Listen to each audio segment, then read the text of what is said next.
ESPN 9 news. मैं हूं रोहित वर्मा। देश में बहुत कुछ घट रहा है। किसान आंदोलन हो रहा है, प्रधानमंत्री गुरुद्वारे जाते हैं। ये सब मीडिया में बहुत ज्यादा खबरें आ रही हैं, लेकिन एक खबर आपको जो नहीं बताएगा वो एसपीएन 9 न्यूज बताएगा। भारतीय अंतरिक्ष अनुसंधान संगठन यानी इसरो द्वारा एक बार फिर अंतरिक्ष में सफलता का नया इतिहास रचा गया है। भारत द्वारा 17 दिसंबर को चेन्नई से 120 किलोमीटर दूर श्रीहरिकोटा स्थित सतीश धवन अंतरिक्ष केंद्र के दूसरे लॉन्च पैड से PSLV 6 C50 रॉकेट के जरिए अपना 42वां संचार उपग्रह CMS-01 सफलतापूर्वक प्रक्षेपित किया गया। इसरो के 320 टन वजनी PSLV C50 रॉकेट ने 20 मिनट की उड़ान के बाद CMS-01 यानी पूर्व नाम GSAT था 12R को उसकी तय कक्षा जियो सिंक्रोनस ट्रांसफर ऑर्बिट यानी GTO में पहुंचा दिया और अब इस कक्षा में आगे की यात्रा ये उपग्रह स्वयं पूरी करेगा। PSLV यानी ध्रुवीय उपग्रह प्रक्षेपण यान रॉकेट का यह 52वां मिशन था और PSLV XL rocket 6 step-on motor से संचालित है कि 22वीं सफल उड़ान थी तथा सतीश धवन स्पेस सेंटर से इसरो का यह 77वां लॉन्च मिशन था। इसरो के मुताबिक 4 दिनों में CMS-01 अपनी कक्षा के तय स्थान पर तैनात हो जाएगा।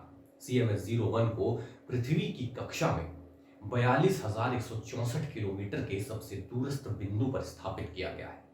इस कक्षा में स्थापित होने पर यह सैटेलाइट अब पृथ्वी के चारों तरफ उसी की गति से घूमेगा और पृथ्वी से देखे जाने पर आकाश में एक जगह खड़े होने का भ्रम देगा।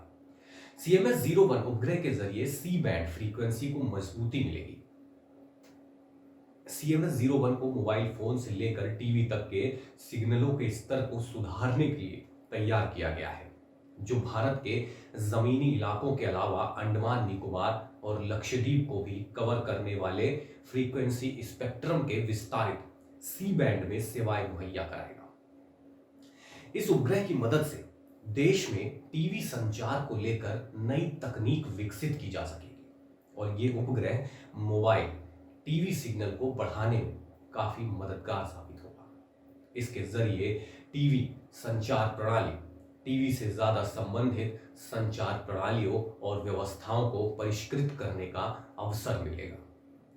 CMS-01 की मदद से टीवी चैनलों की दृश्य गुणवत्ता बेहतर होने के अलावा सरकार को टेली एजुकेशन, टेलीमेडिसिन को आगे बढ़ाने और आपदा प्रबंधन के दौरान मदद मिलेगी। ये उपग्रह 11 जुलाई 2011 को लॉन्च किए गए संचार उपग्रह GSAT-12 का स्थान लेगा, जो आगामी 7 वर्षों तक extend C band frequency spectrum में अपनी बेहतर सेवाएं देता रहेगा। GSAT-12 की मिशन अवधि 8 वर्ष की थी, जो पूरी हो चुकी है। इसरो के प्रमुख हैं डॉक्टर के सिवान के मुताबिक कोरोना महामारी के दौर में भी इसरो ने कड़ी मेहनत की है और ये पूरे देश के लिए गर्व का विषय है।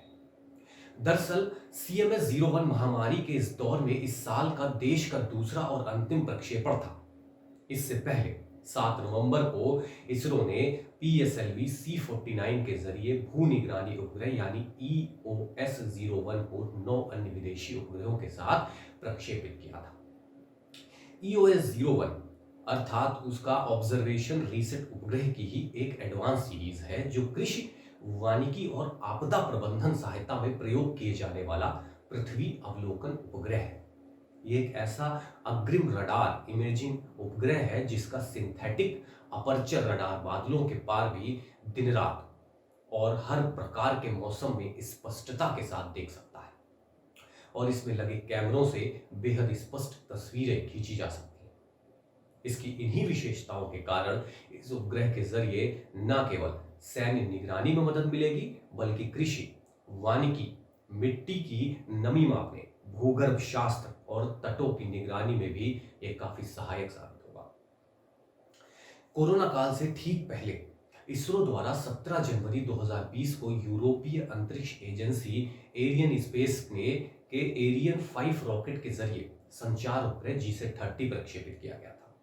इसरो द्वारा हाल ही में अपने उपग्रहों के नाम उसके वर्ग के आधार पर रखने का फैसला किया गया था और CMS-01 पहला ऐसा संचार उपग्रह है जिसे इसरो ने इस नई उपग्रह नामकरण योजना के तहत कक्षा में स्थापित किया है। इससे पहले इसरो ने अपने भू निगरानी उपग्रह का नाम EOS रखा था और अब संचार उपग्रह का नामकरण CMS किया गया है। संचार उपग्रह CMS-01 के सफल प्रक्षेपण के बाद इसरो का अगला प्रक्षेपित किए जाने वाला रॉकेट PSLV-C51 होगा, जो फरवरी-मार्च 2021 में लॉन्च किया जाएगा। PSLV-C51 का प्राथमिक पेलोड 600 से 700 किलोग्राम वजनी ब्राजील का उपग्रह होगा। PSLV-C51 भारत के पहले स्टार्टअप यानी पिक्ससेल निर्मित भू निगरानी उपग्रह को लेकर अंतरिक्ष में जाएगा। PSLV-C51 इसके साथ स्पेस किड्स टीम की तहत छात्रों द्वारा निर्मित संचार उपग्रह और 3 विश्वविद्यालयों के समूह द्वारा निर्मित एक अन्य उपग्रह को भी लेकर जाएगा। PSLV इसरो द्वारा संचालित एक ऐसी उन्नत प्रक्षेपण प्रणाली है जिसे भारतीय वैज्ञानिकों द्वारा अपने उपग्रहों को अंतरिक्ष की कक्षा में प्रक्षेपित करने के लिए विकसित किया गया है।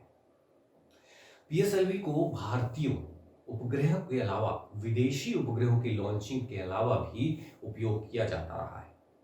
ये एक 4 चरण इंजन वाला ऐसा रॉकेट है जो ठोस तथा तरल ईंधन द्वारा वैकल्पिक रूप से 6 बूस्टर मोटर्स के साथ संचालित किया जाता है और शुरुआती उड़ान के दौरान उच्च गति के लिए पहले चरण पर स्ट्रेट होता है। PSLV छोटे आकार के उपग्रह को भू स्थिर कक्षा में भी भेज सकने में सक्षम है और PSLV की सहायता से अभी तक 70 से भी ज्यादा अंतरिक्षयानों को विभिन्न कक्षाओं में प्रक्षेपित किया जा चुका है। बहरहाल, कोरोना की वजह से प्रभावित हुए अपने मिशनों को पूरा करने में इसरो अब जी जान से जुटा है।